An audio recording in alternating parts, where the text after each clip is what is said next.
સુરત નાથવા પોલીસે પત્ની સાથે 17,46,000ની છેતરપિંડી આચરનાર આરોપી પતિ મનીષ પ્રેમચંદ શાહની ધરપકડ કરી લીધી છે। કરિયાણાની દુકાન ચલાવતા મનીષે પોતાની જ પત્ની મોનિકાબેનની LIC પોલિસીમાં બોગસ સહીઓ કરી પૈસા હડપ કર્યા હતા।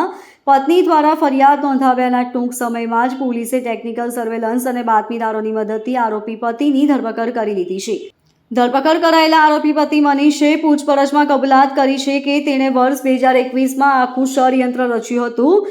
પત્નીની જાણ બહાર જ તેણે LICના ફોર્મમાં નોમિની તરીકે રહેલા પિતાના નામ પર વ્હાઇટનર ફેરવી દીધું હતું અને પત્નીની સહીઓની નકલ કરી પોતાનું નામ ચડાવી લીધું હતું। પોલીસે આરોપીના કબજામાંથી છેતરપિંડીમાં વપરાયેલ દસ્તાવેજોની તપાસ હાથ ધરી છે, જેમાં તેની સંડોવણીના સ્પષ્ટ પુરાવા મળી આવ્યા છે।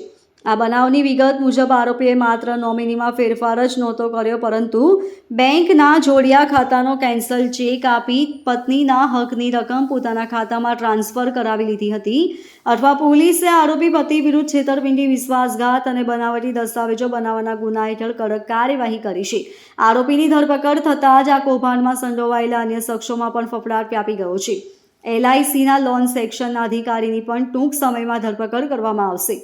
હાલમાં પોલીસ આરોપી પતિના રિમાન્ડ મેળવવાની તજવીજ હાથ ધરી રહી છે, જેથી એ જાણી શકાય કે LIC ઓફિસના કયા કર્મચારીએ તેને આ કૌભાંડમાં મદદ કરી હતી।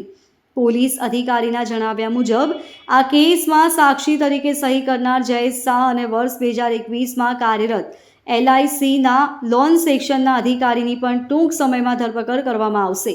પત્નીની પરસેવાની કમાણી પર તરાપ મારનાર પતિ હવે કાયદાકીય સકંજામાં ફસાયો છે। Bureau report LK star news, Surat.